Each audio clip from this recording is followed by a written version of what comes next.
Hashing lets you take any piece of data and produce an output that's unique to that piece of data.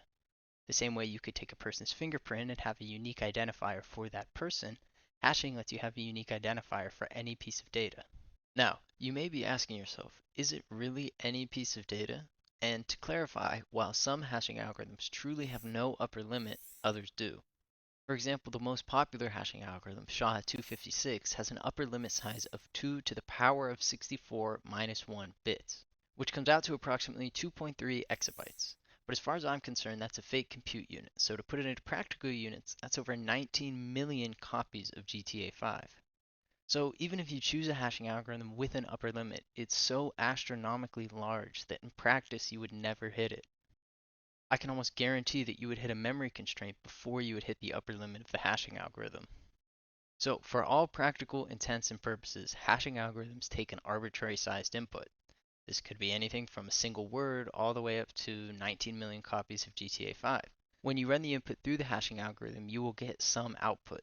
This output is often referred to as a hash or a digest. So when you hear hash or digest, just think of the output of a hashing algorithm. Now, the key feature of the digest is that it's fixed sized. This means that no matter the size of the input, you will always get the same sized output. For example, both the single word and all the millions of GTA 5s will both result in the same sized digest.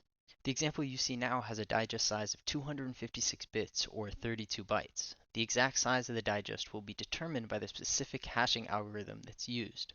But the same algorithm will always produce the same size digest, no matter the size of the input. These algorithms are also deterministic, which means that the same input will always result in the same digest. No matter how many times we input hello into this hashing algorithm, we will always get the same digest. But even one small change to the input, like capitalization or punctuation, will result in a huge change in the digest.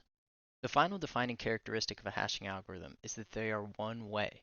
It's easy to take an input and compute its associated digest, but just given the digest, it's extremely hard to compute its associated input. This fits in well with the fingerprint analogy.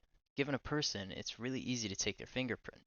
But just given a fingerprint, it would be extremely hard to match that print to a person. You would have to go around and compare the fingerprints of everyone else until you found a match. The same is true of hashing. Just given a digest, there's no intelligent way to reverse engineer the input. Your best bet is to guess and check. And while it is theoretically possible to guess and check your way to a match, it's so computationally infeasible. So we know that hashing algorithms take an arbitrary sized input, produce a fixed sized output, are deterministic, and are one way.